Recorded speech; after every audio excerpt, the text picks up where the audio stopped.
Welcome to the show, ladies and gentlemen. And today I have the honor of being with Judge David S. Milton, and he's running for district attorney. And he's going to get into the specifics. And he's running for district attorney, specifically where, David? Let's start with that. Los Angeles County. Perfect. So we're going to get into some topics. I'm going to let him do most of the talking because, well, this is about him. And I'm learning a lot about David and his mission. So David, let's start with a bit about your background, and we're going to keep this around a half hour to keep it really strong and have people share this, especially with people in Los Angeles County. So please go right ahead. Well, thank you, Joe, for inviting me to your show and giving me the opportunity to comment about my candidacy. The first thing I'd say is the reason I'm running for district attorney is because the present district attorney, George Gascon, has been completely derelict in executing the duties of the office. Now, pardon me, I know how that office should work as a former deputy DA. I've been a lawyer for 45 years. 36 of those years have been in public service.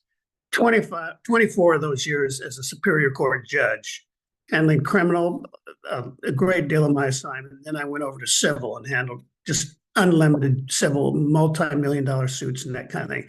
And 12 years I spent as a prosecutor.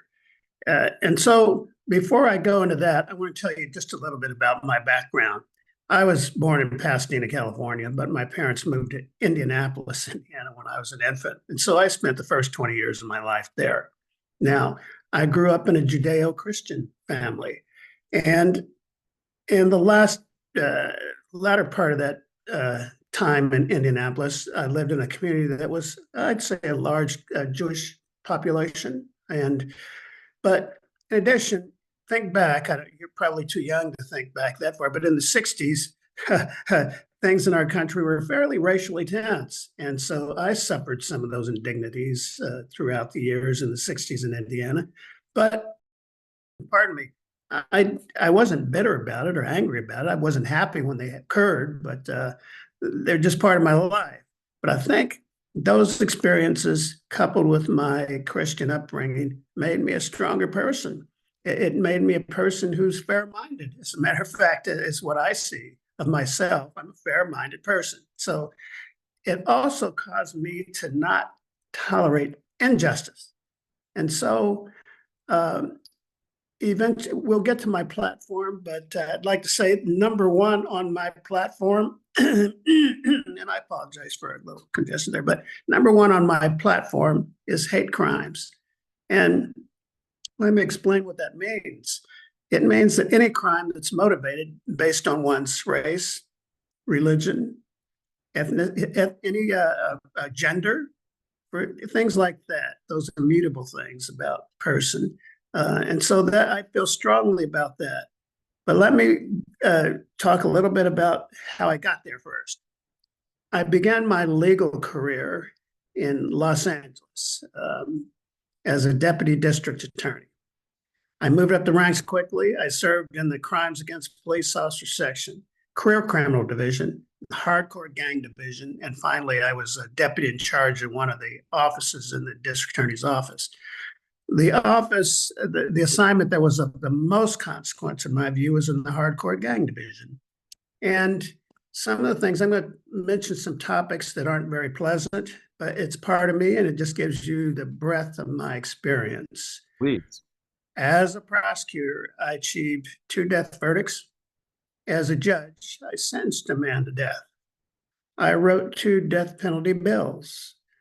I co-authored stalking legislation. So that gives you an idea how seriously I treat these matters. I treat them, they are not something I celebrate or marvel about. It's just what my experience is. And I treat these matters very seriously. And so as we move on, George Duke Majan, the former governor of California, appointed me judge of the Los Angeles Municipal Court back some time ago. I don't know if your listeners know who he is, but he's a well-regarded Republican governor. And I'm the only Republican in this race. Let me mention that too. So I'm the only. Now, there are 2 others who used to be Republican, But they changed their registration because they realized this vast pool of Democratic voters in Los Angeles County. They want to take advantage of that. And so they've switched their registration. One switched to Democrat and one switched to no party preference. Well, I don't believe in that. I'm completely transparent. I won't do that. I want voters to know who I am. I'm a Republican. There's nothing extreme about me. I'm just normal, common sense, ordinary guy. And I care about this country. Our family, I'm 7 siblings. I mean, 7 people, 7 kids in the family. We're very patriotic. While the other people were protesting on these campuses and stuff, we were in Vietnam where my dad was a Marine, my brother was a Marine. He got hit in Vietnam. So I decided not to take that course, and I joined the reserves for 6 years. I had other brothers in the Navy and the Army, and this is the way we were. We were very patriotic. We care about this country. I love the United States. I would never think of going anywhere else. I tell you that. There's no place better on the earth to go. And so we're that way, and we're protective. And so when I was a judge, I was one of the youngest judges in the county at the time, probably the state, and it just opened up a whole world of opportunities for me. But over the years, I handled some of the most difficult cases that you could handle in any jurisdiction, state or federal, in the entire country. And so when I see a person like our present district attorney completely disrupt, and he's completely derelict in executing the duties of his office. He swore to uphold the law in California and Los Angeles County, and he's completely done the reverse. He's issued these policies that would be shocking. They would shock you if I mentioned some of these policies. But I gave you some background about where I grew up. Now, number one on my platform is hate crimes. And you might ask me, what does that mean? Well, it means any crime that's motivated based on one's ethnicity, gender, religion, those types of things. Well, the district attorney, the present district attorney, has ordered the deputies not to file those enhancements. I mean, now think about that. Hate crimes are degradation to our society. Some people think, oh, you're talking about protecting Black people or brown people or Asian people. Nope. It applies to white people too. if you commit some crime against a white person and it's based on the fact that they're white, well, that's a crime that the perpetrator should get an extra 3 years on top of the base crime. And the present district attorney refuses to file those. And I think what probably moved me to want to put hate crimes number one is because of October 7th. That massacre by Hamas, the Jewish community, the innocent folks over there, the horrific things that happened. Well, it spilled over here in the United States. Jewish kids are afraid to traverse their campuses and attend their classes, and they're hiding in dorms and libraries and things. That's horrific. I won't tolerate that. And if you do something like that, if I'm the district attorney, there will be consequences. So it doesn't matter whether you're Jewish, whatever you are, I will respond to those types of things. So that's number one. Let me talk about number two. Please. Smash and grab flash mob type theft events. There's a proposition here in California that says anything under $950, it's a misdemeanor. Well, that's just an artificial way not to charge by this present district attorney. The law in California provides that if you enter into any structure, residential, commercial, doesn't matter, and you have the intent to steal anything of any value, it's a burglary at the very least. And if you use force or fear, it's a robbery. And these are serious crimes that you ought to go to prison for. So just think about how these smash and grabs happen. You go in with, a gang goes in with sledgehammers and crowbars, and the proprietor standing behind his merchandise in a glass case, and they're smashing it up, and he's afraid. And that's a robbery. That's a classic penal code robbery, and you ought to be charged with that. And the present district attorney refuses to charge those. He charges them as misdemeanors. It's just derelict. It's a disservice to the citizens of Los Angeles County. I will stop that on day one. I won't tolerate that type of lawlessness in Los Angeles County. Number three, the present district attorney, as you know, Joe. We have open borders. So people don't want to call it that, but I know it is. I'm a guy that'll just, I don't mince words. I will tell you the way it is. We have open borders. Mayorkas and the rest of them can kind of pretend that we don't, but we do. Millions of people have come across that border since Biden took office. And some of them are dressed in civilian clothes, but they're soldiers and they mean us harm. Americans are like sleep at the wheel. They better wake up. That's what I'm saying about that. They better wake up. So my point is they're coming here, and here's what the President District Attorney of Los Angeles County has said. If an illegal alien comes into this country and he commits a felony, find a way to charge him with a misdemeanor or diversion so he cannot be deported. Well, why do you want policy like that, Joe? Why do you want policy? Why would you, if you're the district attorney, your duty is public protection, public safety. Exactly. Why do you want someone who's coming to this country, who commits a felony after he arrives, and you want to let him avoid deportation? Seems like you'd want him deported. So those are just three things that I believe that are just absolute, that's corruption in my view. And here's what the way I see it, Joe. Let me just, please go ahead. Question in between, or I'll continue my narration. Here's what I see happening in this country. There's the billionaire-backed Soros. Billionaire Soros has backed these soft on crime district attorneys throughout strategic cities in our country. Think about New York, Chicago. Who are these DAs? Atlanta, Philadelphia, San Francisco, and Los Angeles now. These people are sent there to empty the prisons. And here, I'm going to take one moment. I think I have enough time. Yeah, I do. To tell you a little story. Please. About the most dangerous man I've ever met, Joe. I sat as a prosecutor. This is a true story. I sat next to him, probably within 10 to 15 feet of him, for 5 months as I handled his prosecution. The first time I saw this man, he had a bald head, but his whole head was covered with gang tattoos. And his arms, his whole body was covered with gang tattoos. Well, by the first time he came into court when a jury's present, his hair's all grown out long. He had glasses. He had a shirt and tie. He looked like me. You could see tattoos coming out from the collar of his shirt there and around his arms where the clothing didn't cover them. And he looked like a businessman, and he carried a Bible to court every day, visible in front of the jury. This is his appearance now. And so this man, he's released from prison. He served a term in prison for running over someone's head, killing them. He got a manslaughter out of it, and he was released from prison. 2 weeks later, he goes into this park. He sees 3 teenage boys with their girlfriends smoking marijuana in the park. And he tells them, "Get out of this park. It's my park." Well, the boys with their girlfriends, of course, their egos. "Yeah, right, buddy." Well, he grabs the first young man, an 18 or 19-year-old, in a headlock and puts the gun barrel up to his eye socket and discharges it, kills him instantly. He grabs boy number 2 and puts the gun barrel skin contact to his cheek and discharges it, and then again into his eye socket and discharges it, drops him. Boy number 3 is running away, and he's shooting at boy number 3, and he hits him a couple of times, but that boy survived the attack. 2 weeks later, on a Halloween night, he goes to this young couple's home, whom he had previously been acquainted with.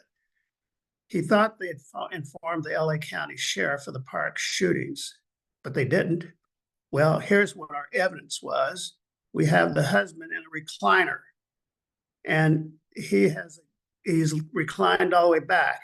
He has a gunshot contact wound to the cheek and heading upward from a downward upward direction, discharged. Then he puts the gun is placed to the top of his head, another contact wound to the very top of his head, like he walked around to the guy and shot him right as the coup de grace. Then we find the wife, the young wife, we've got a house slipper here and a house slipper there, and her body right by the threshold of the door with 2 gunshot wounds behind her head. All the bullets pulled from the bodies of the Park shootings and this young couple all matched. Oh, wow. Now, this guy, the jury comes back with death. And then off to prison he goes and he kills again in prison. And so he launches this round of appeals, took maybe 4 or 5 years. The California Supreme Court affirmed the death penalty of the decision. He then goes up to the United States Supreme Court, affirmed. He goes back to the United States Supreme Court, affirmed. He then takes years of writs to us through the federal court system. And finally, a federal judge says, we're going to reduce the sentence from death to life without the possibility of parole because of something the prosecutor said during the trial was improper. Well, those years go by and he's in prison and he has his life without the possibility of parole. Well, why did I tell you the story? Because George Gascon is right now working with Sacramento to try to release him. Wow. The most dangerous man I have ever met. They're trying to release him. We've got 5,200 approximately life without the possibility of parole prisoners in the Department of Corrections here in California. Gascon is attempting to get them all released if they've served 20 years of that term. So this man, the most dangerous man, I prosecuted him in 1987. Well, if that policy had been in place, he's entitled to immediate release. And he's of age, he could still do harm to folks. He's a dangerous man. He should never get out, in my view. And Gascon is moving to get this man released. So this is what Gascon's doing here in Los Angeles. This is what these soft on crime prosecutors are doing throughout this country. So Joe, look at it like this. We have open borders. People are coming in who mean to harm us. You have these soft on crime prosecutors who are releasing people, who are working to release dangerous people back into society. We got a movement to disband our police departments, get rid of our police officers who are protecting us. They're our first line here to protect us. And then you've got so you got that. Yeah, then this movement is to take away your ability to protect yourself. Take away your guns. So where is this going? Where is this going, Joe? Where is it going? If these dangerous people are coming in, then dangerous people are released from prison, take away your firearms and get rid of your police. What does that mean? I'm saying Americans better wake up and they better take this seriously and not think that this is just politics we're talking. I know how that district attorney's office ought to work. I worked there. I've got the experience more than any other candidate in this. If you don't believe me, you can go to miltonforda.com, and I've summarized a lot of the cases that I've handled, and just take a look at my bio and you would see this is serious stuff. It's not something that I'm trying to win an election on. If I were trying to just win an election, I'd change my registration from Republican to Democrat like the rest of them have done just to win an election. I'm not that type of person.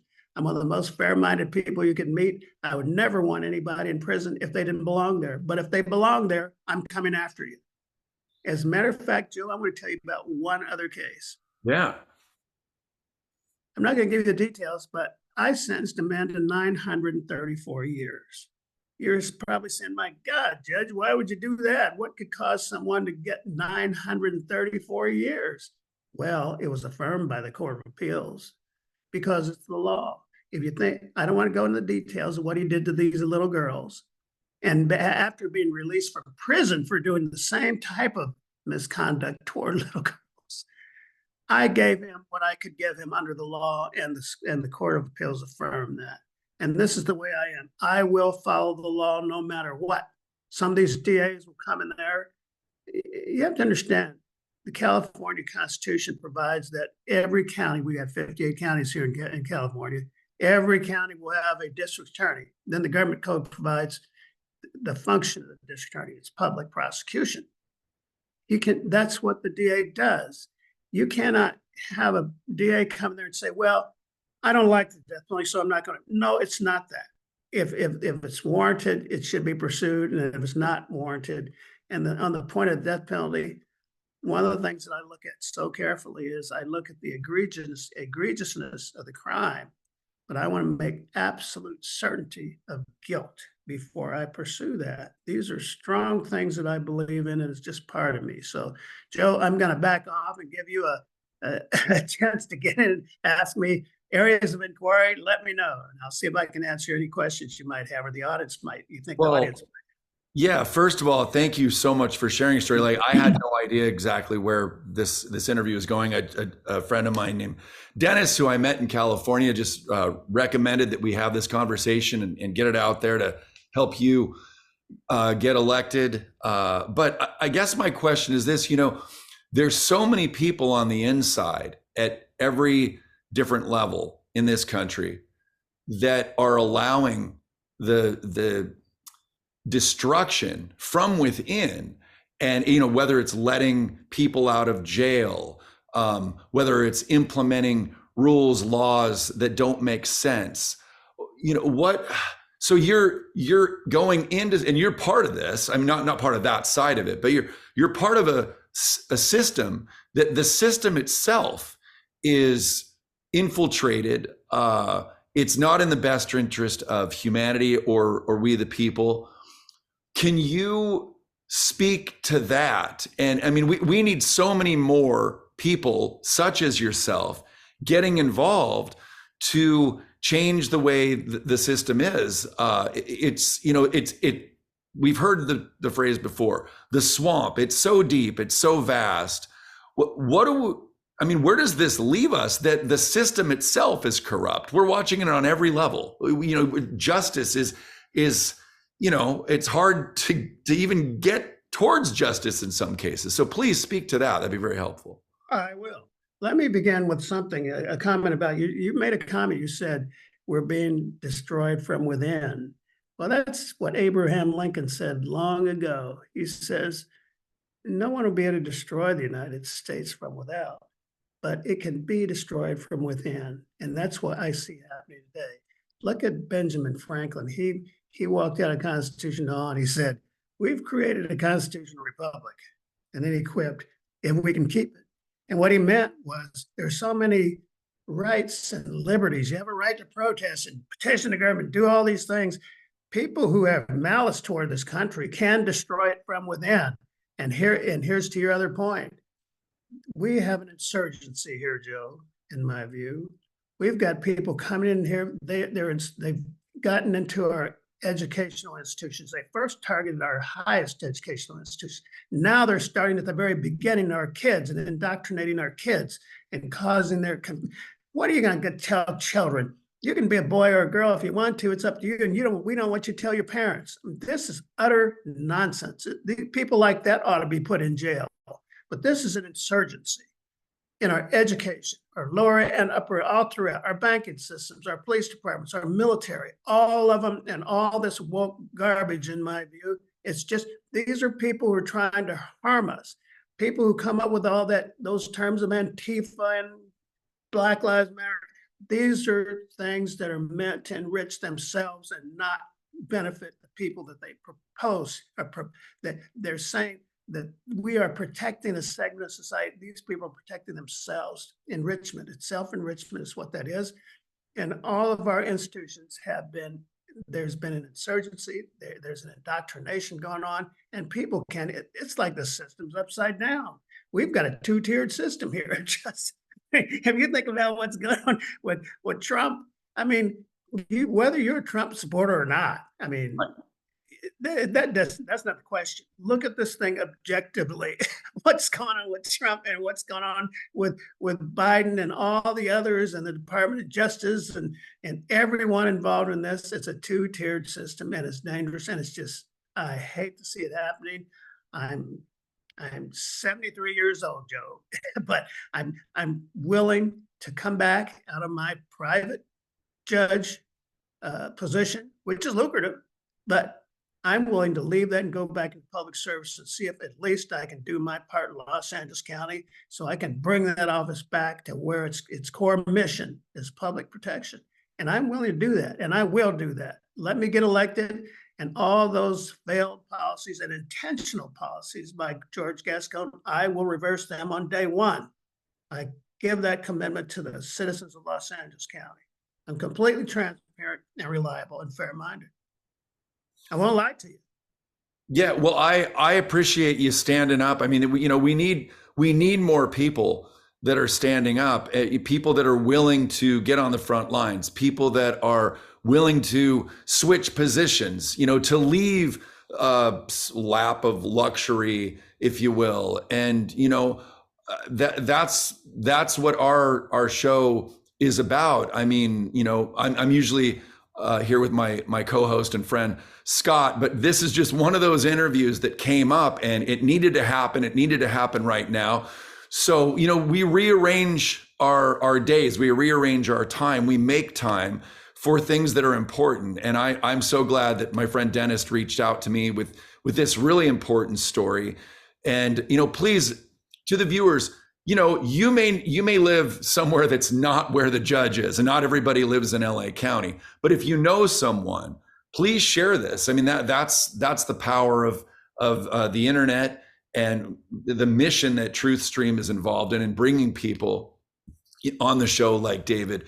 And I'm so glad that I got a chance to do this.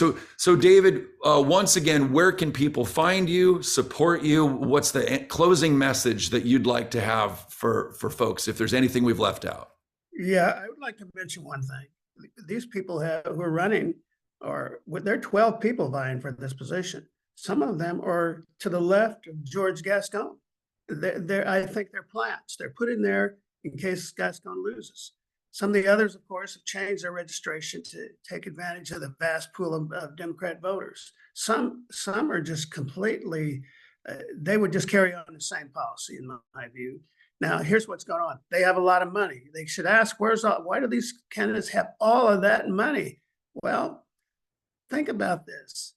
When you want to question why someone has a couple of $1 million and others usually have around a couple of $100,000, well, I put 100,000 of my own money, my wife and I, 100,000 of our own money in there, and we spend it on advertising, grassroots campaigns, and all those things. They're expensive, and it's gone now, and the rules won't let me put any more in. Of course, not rich or anything like that, but I depend on contributions, donations to the contributions to the campaign. And if people could help me out just to get more, no matter how qualified you are, you got to get the message out, or it doesn't matter. So if they could just go to miltonforda.com and make a contribution, it would be greatly appreciated. It would be a service to the citizens of Los Angeles County. That's what we need to get the word out. That's what I need more than else, Joe. And I appreciate the opportunity from you and your show to help me do that, to turn this thing around.